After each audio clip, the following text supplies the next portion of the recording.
L'équipe XAI était présente pour dévoiler Grok 4. Il s'agit du dernier système d'intelligence artificielle. Grok s'est vu poser une question simple sur la résurrection de Jésus, mais la réponse qu'elle lui a donnée était tout sauf simple. Lorsqu'un utilisateur a demandé à Grok ce que dit réellement la Bible éthiopienne à propos de la résurrection de Jésus, lui n'a pas récité la même histoire que vous avez entendue à l'église toute votre vie. Au lieu de cela, il a extrait d'anciens manuscrits contenant des enseignements de Jésus post-résurrection qui ont été délibérément effacés de toutes les Bibles occidentales existantes. Enseignements où Jésus nomme les personnes qui corrompent son message. Ils virent Jésus ressuscité. Il se passe quelque chose de différent là-bas. Ils disent c'est un miracle, n'est-ce pas? Les morts ne ressuscitent généralement pas. Des avertissements concernant les faux temples et la foi creuse qui semblent avoir été écrits sur notre monde d'aujourd'hui. Et une dernière prophétie qu'il a prononcée juste avant son ascension et que l'église romaine s'est absolument assurée que vous ne liriez jamais. La Bible éthiopienne compte 88 livres, le vôtre en a 66. Cela signifie que 22 livres d'écriture ont été supprimés. Et ce que Grok a trouvé enfoui à l'intérieur est la raison pour laquelle ils ont été cachés. Voici ce qu'il ne voulait pas que vous sachiez. La Bible que vous n'étiez jamais censé voir, la Bible posée sur votre étagère contient 66 livres, la Bible éthiopienne en compte 88. Cela représente 22 livres entiers d'écriture sacrée qui ont été supprimés. Je leur ai dit que je voulais 88 livres. Je n'avais pas réalisé qu'il y en avait 88 ici. Ce qui est incroyable, c'est que même si nous sommes le 24 mai, cela a été publié le 1er mai à Las Vegas plutôt que Sin City. Et la plupart des chrétiens vivant aujourd'hui n'ont aucune idée de leur existence.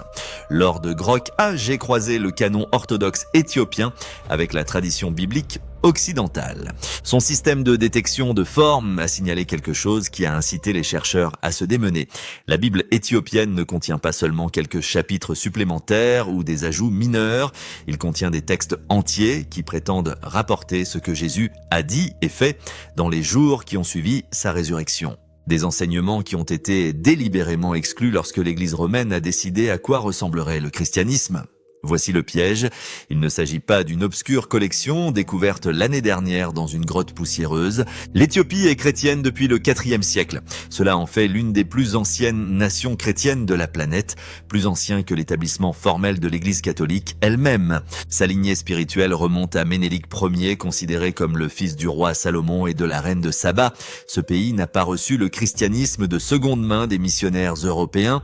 Il était là depuis le début et il gardait tout. Le docteur Ephraim Isaac, ancien directeur de l'Institut d'études sémitiques de Princeton, a passé des décennies à affirmer que les traditions scripturaires éthiopiennes préservent des éléments antérieurs au canon romain. Lorsqu'il a examiné les premières analyses Grok de ces textes, il aurait déclaré que l'IEA avait identifié en quelques semaines des modèles textuels dont les chercheurs débattaient depuis des générations. Et prends ça, ces écrits anciens ont été préservés pendant des siècles par des moines vivant dans des monastères de montagne si éloignés que la plupart du monde extérieur a oublié leur existence. Des endroits comme Lalibela où des églises entières ont été creusées dans la roche et Aksum où la tradition éthiopienne veut que l'arche d'alliance elle-même soit conservée. Ces moines ont copié à la main chaque mot génération après génération dans une langue ancienne appelée Ge'ez, qu'ils n'ont trouvé qu'en Éthiopie. Il n'y a pas d'autre langue. C'était d'abord en hébreu, puis en grec, et du grec en Éthiopie, puis trompeur sur la face de la terre. Presque personne dans le monde moderne ne sait lire. Il croit que la pleine voix du Christ ne doit jamais être réduite au silence. Pendant que Rome éditait l'Éthiopie protégée, la Bible éthiopienne existe en deux versions. Un canon plus large de 81 livres et un canon plus restreint de 72.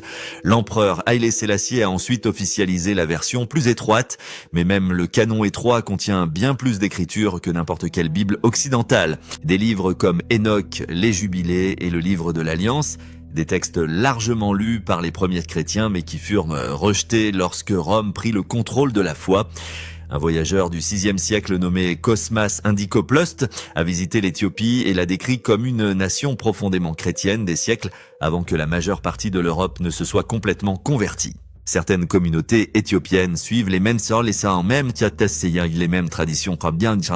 religieuses depuis plus de 3000 ans. Leur lien avec le monde biblique n'est pas secondaire, il est direct, il est ancien et il attend que le reste du monde les rattrape. Le monde occidental lit une Bible incomplète depuis près de 2000 ans, mais savoir que ces livres supplémentaires existent n'est qu'un début. Parce que ce qui est réellement écrit à l'intérieur, les paroles que Jésus aurait prononcées après sa résurrection, c'est là que la véritable panique commence. Si vous êtes le genre de personne qui veut savoir ce qui vous a été caché, cliquez sur abonnez-vous, c'est un et activez les notifications. Parce que la suite change tout. Ce que Jésus a dit après sa résurrection, l'un des textes les plus importants identifiés par Grok s'appelle le livre de l'Alliance. Et ce qu'il contient devrait vous garder froid, selon cette ancienne écriture éthiopienne. Après que Jésus soit ressuscité des morts, il n'est pas simplement apparu à ses disciples et est parti. Il est resté 40 jours complet. Il a enseigné, il a prévenu, il a révélé des choses qui n'ont jamais été inscrites dans aucune Bible occidentale. Dans le livre de l'Alliance, Jésus ne parle pas comme un humble enseignant ou un prophète errant. Il parle comme le roi du ciel et de la terre. Il dit à ses disciples d'aller dans le monde et de construire le royaume de Dieu, mais pas par la force, ni par les armées, ni par le pouvoir politique. Le Saint-Esprit, dit-il, sera leur seule arme. Leur autorité viendrait de l'intérieur et non de trônes d'institutions ou d'armées marchant sous une croix. Maintenant, faites attention à cette partie car c'est ici qu'elle passe de l'histoire ancienne à quelque chose qui semble avoir été écrit ce matin. Selon ces textes, Jésus a averti ses disciples que les gens déformeraient ses paroles et utiliseraient son nom à des fins égoïstes. Il a dit qu'un jour viendrait où les foules crieraient son nom dans les rues, mais que leur cœur serait complètement vide. Ils construiraient des temples massifs d'or et de pierre, mais oublieraient le vrai temple, celui qui se trouve à l'intérieur de l'âme humaine. Le docteur Getachew Haile, un célèbre spécialiste des manuscrits éthiopiens au Hill Museum and Manuscript Library, a passé plus de 40 ans à cataloguer ces textes. Les manuscrits proviennent essentiellement de monastères locaux et ces monastères ont été établis depuis l'introduction du christianisme en Éthiopie au IVe siècle. Lorsque l'analyse de Grok a signalé les passages prophétiques de Dizit, le livre de l'Alliance, le docteur Haile serait resté silencieux pendant un long moment avant de dire que l'AEI avait fait état d'avertissement dont les moines éthiopiens essayaient de parler au monde depuis des siècles. Jésus a prédit que les guerres seraient menées en son nom, que les mensonges seraient traités comme des vérités, que les familles se déchireraient. Il a déclaré que l'obscurité viendrait lorsque les gens ne pourraient plus reconnaître sa voix, non pas parce que la voix disparaîtrait, mais parce que les gens seraient trop distraits par le bruit pour l'entendre. Grok a ensuite signalé une ligne qui frappait plus fort que toute autre chose dans le manuscrit.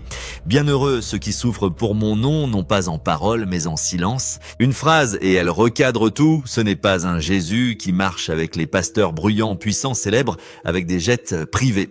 C'est un Jésus qui marche avec les gens qui souffrent en silence, les oubliés, les invisibles, ceux qui croient profondément, mais qui n'ont pas de plateforme, pas de méga-église, pas de public, ceux que le monde a enjambés. Mais voici, l'affaire ne s'arrête pas là.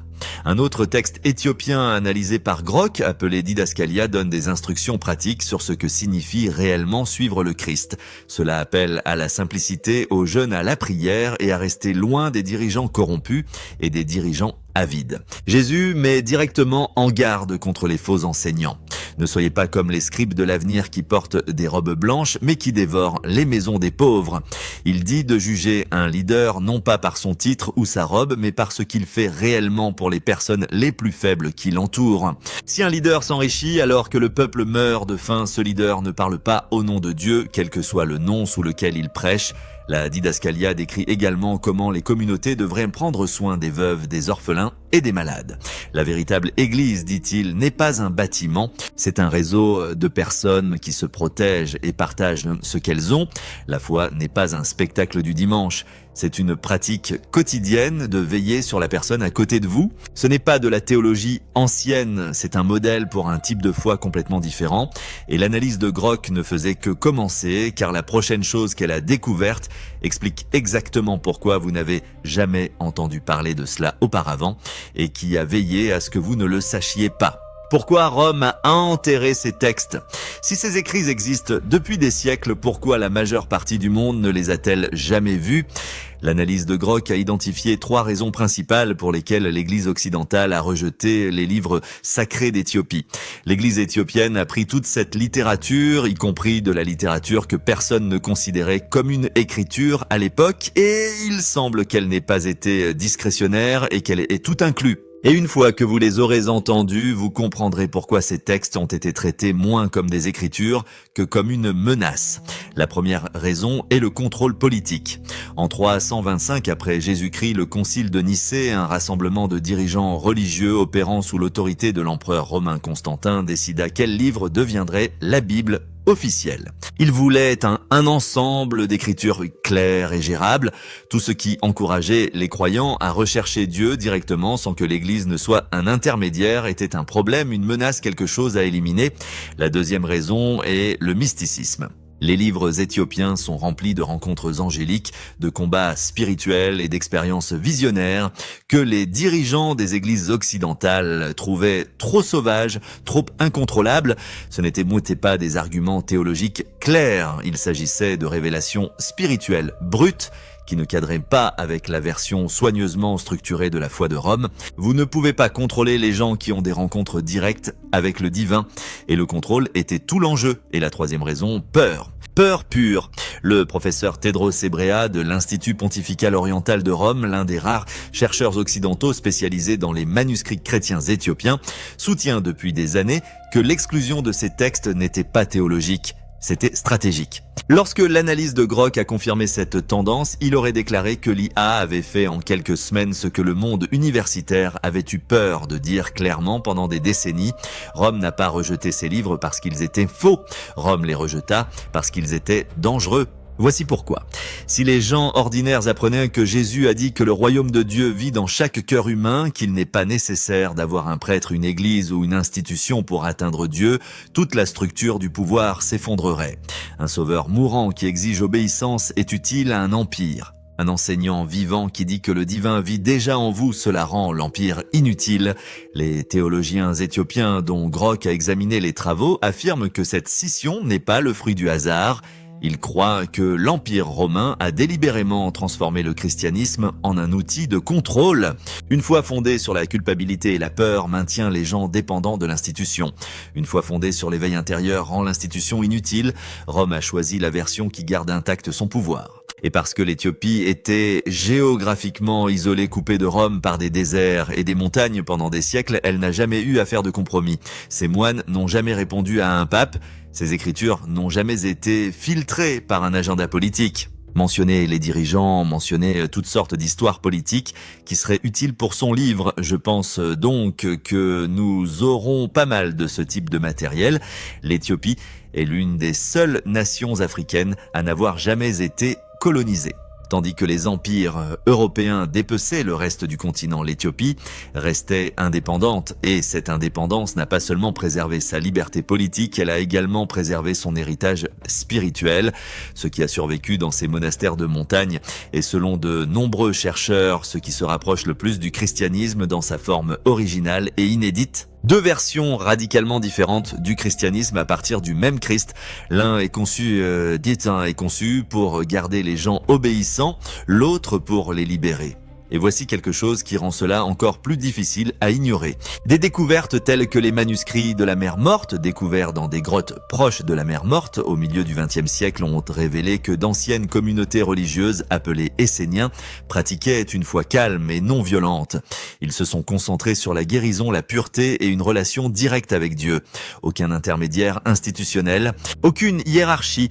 Leurs croyances correspondent presque exactement à ce que l'on trouve dans les plus anciens manuscrits éthiopiens, ce qui signifie que cette version du christianisme ne vient pas d'un endroit isolé, elle a été répandue parmi les premiers croyants et il a été systématiquement effacé, mais la suppression de ces textes n'est même pas le plus inquiétant.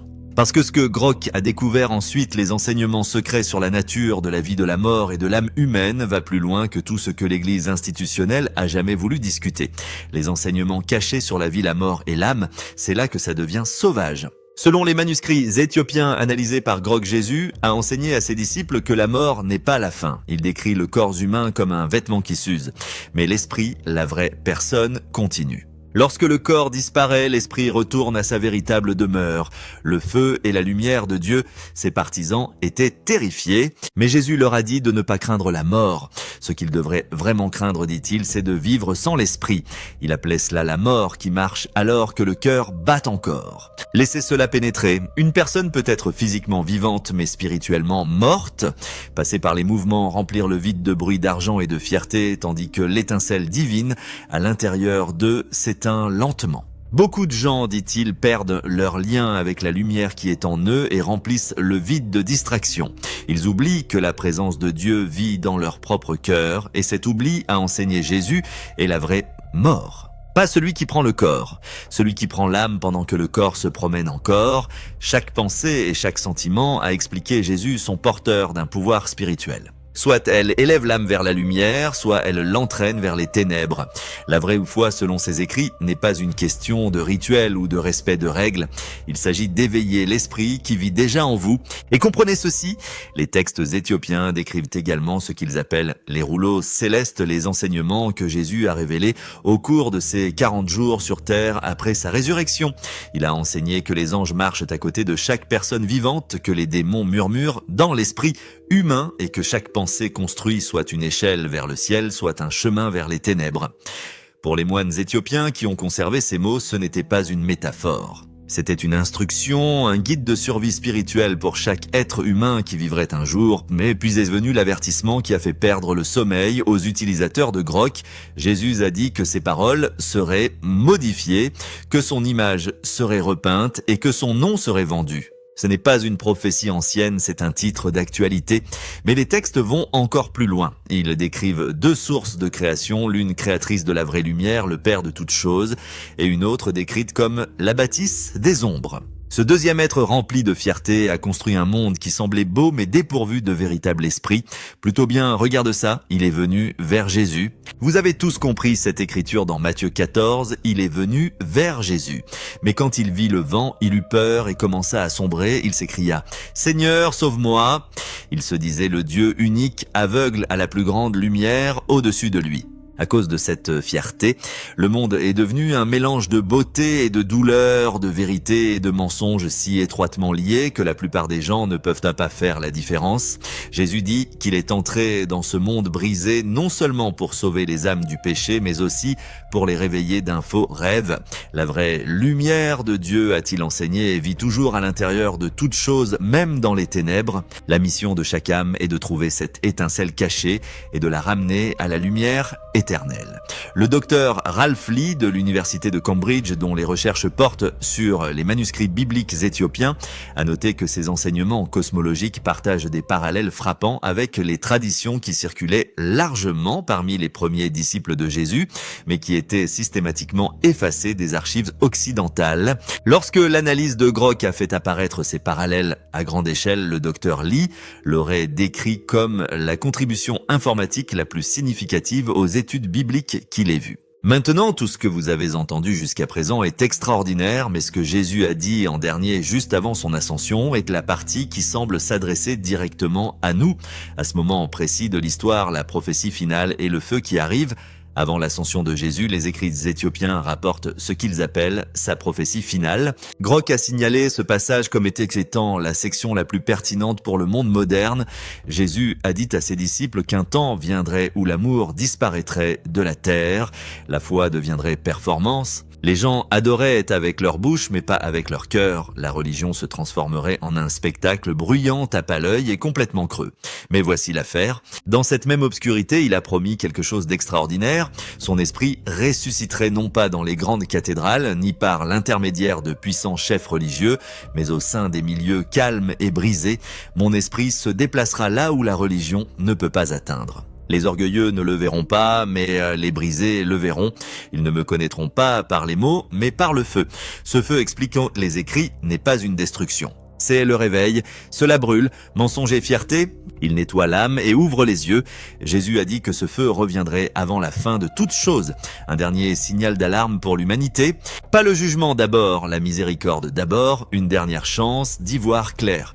Il disait que sa voix s'élèverait d'endroits inattendus, des déserts, des montagnes, des enfants d'esclaves. Son esprit parlerait à travers ceux qui sont ignorés, rejetés, réduits au silence, ni par l'intermédiaire des rois, ni du clergé, ni de quiconque possédant un titre. À travers ceux que le monde a jetés, cela bouleverse tout. La vérité ne vient pas des puissants, cela vient de gens que personne n'écoute. Et même avec toutes les ténèbres qu'il avait prédites, Jésus a terminé ainsi. Je suis la graine et l'épée. Je reviendrai, non pas comme une figure descendant des nuages, comme beaucoup l'imaginent, mais comme une présence qui s'éveille dans le cœur de ceux qui n'ont jamais cessé de le chercher. Les textes éthiopiens dressent le portrait d'un Jésus qui n'abandonne pas l'humanité à son sort, il s'y intègre attendant. À l'intérieur de chaque âme, pour un moment, elle choisit d'ouvrir les yeux. Le cœur de tous ces enseignements est d'une simplicité dévastatrice. Le royaume de Dieu n'est pas loin. C'est à l'intérieur de chaque personne, l'âme elle-même est le véritable temple, chaque acte de gentillesse, chaque moment de pardon, chaque choix fait par amour, c'est ce qui éveille la lumière divine à l'intérieur, ni les rituels, ni les bâtiments, ni les institutions, le cœur humain. Les moines qui ont conservé ces mots pendant plus de 1000 ans pensaient qu'ils ne gardaient pas de vieux manuscrits. Comme la plupart des autres œuvres religieuses, Zéna Sélassie est écrite en guèze. Cette langue morte reste la langue de l'église orthodoxe éthiopienne. Il maintenait vivante la vérité vivante du Christ, attendant le moment où le monde serait enfin prêt à l'entendre. Et c'est peut-être la partie la plus inattendue de toutes. Ce n'est pas un théologien qui a ramené ces textes dans le débat mondial. Ce n'était pas une université, ce n'était pas une église, il s'agissait d'un système d'intelligence artificielle construit par Elon Musk. Une technologie conçue pour prédire l'avenir, cela a fini par révéler le passé. L'Éthiopie n'a jamais perdu ses enseignements. Il les tenait en silence dans les montagnes, dans une foi inébranlable. Pendant près de 2000 ans, la plus ancienne nation chrétienne non colonisée du monde a gardé les mots que Rome tentait d'effacer.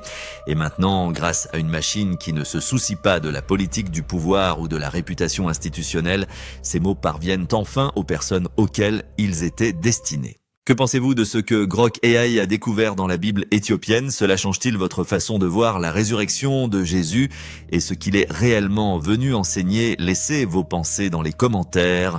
Nous lisons chacun d'entre eux.